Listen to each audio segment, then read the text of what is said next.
Wartime Japanese film culture is a big topic with a lot of history behind it.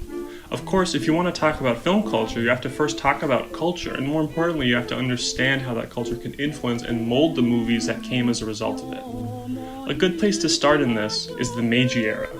To put it simply, the Meiji Restoration united Japan and turned it from a collection of feuding clans under a feudal system to an imperialist modern country which brought about problems of its own.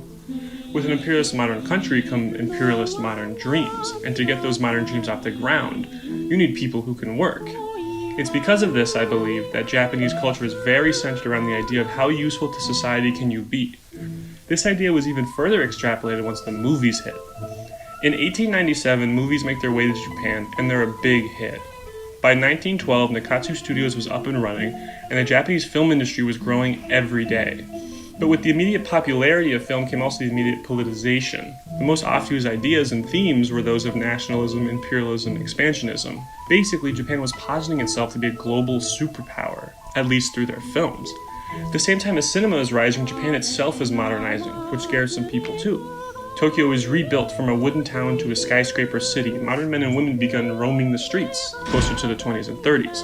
And modernity becomes a threat to the dreams of Japan. Modernity in this instance, of course, means straying from traditional gender roles, traditional family structures, and traditional life choices. The deep, dark, scary city becomes the most basic way of showing the downsides of this new kind of modernity, and the peaceful rural farms and suburbs morph into a way to escape modernity and return to traditional values, which Japan values so much. How does this rapidly changing culture show itself through the movies that came out of it? Well, the first one we can look at is Ozu Yasujiro's 1933 noir, Dragnet Girl. Going off that idea of the city as a sort of evil modernity, Ozu's Dragnet Girl is a classic gangster film taking place in a grungy and rapidly changing Tokyo. Skyscrapers tower above everything below, casting the whole film with deep, dark shadows. The film can neither be seen as pro-city nor anti-city only, something which Ozu complicates even more through his story of love, greed, and violence. The film follows the story of Tokiko and her small-time gangster boyfriend Joji.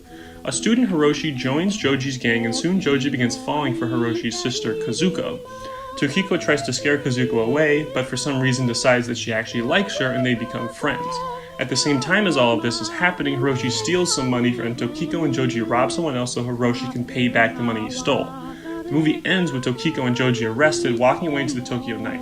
Confusing, right?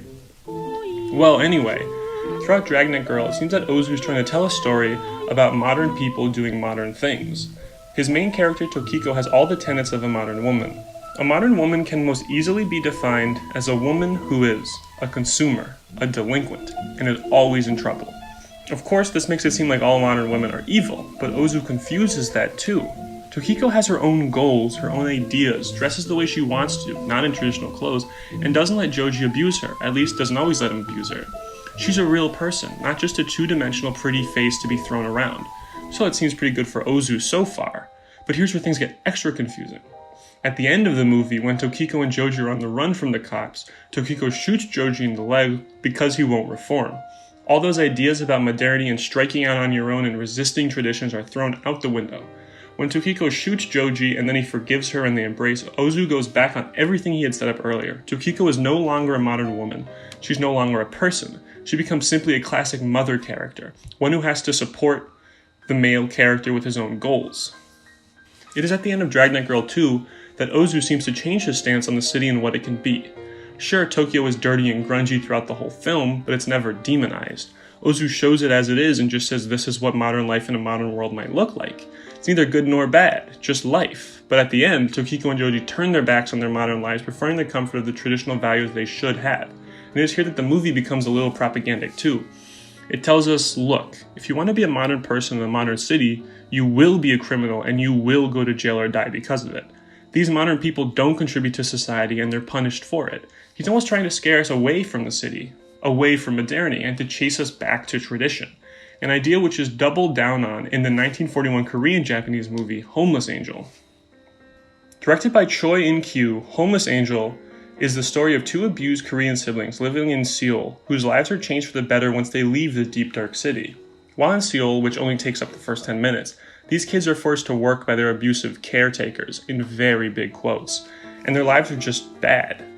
The caretakers in their home is dark and shadowy, Seoul is dark and shadowy, their lives are dark and shadowy, and Choi In-Kyu never tries to make us think it's because of anything other than the fact that they live in a big modern city like Seoul. Of course, this isn't necessarily In-Kyu's fault, as the movie was basically made by the colonial Japanese government, which had taken over Korea and were incredibly active in censoring and shaping every piece of media that came out of Korea. So it makes sense then that Homeless Angel carries most, if not all, Japanese ideals.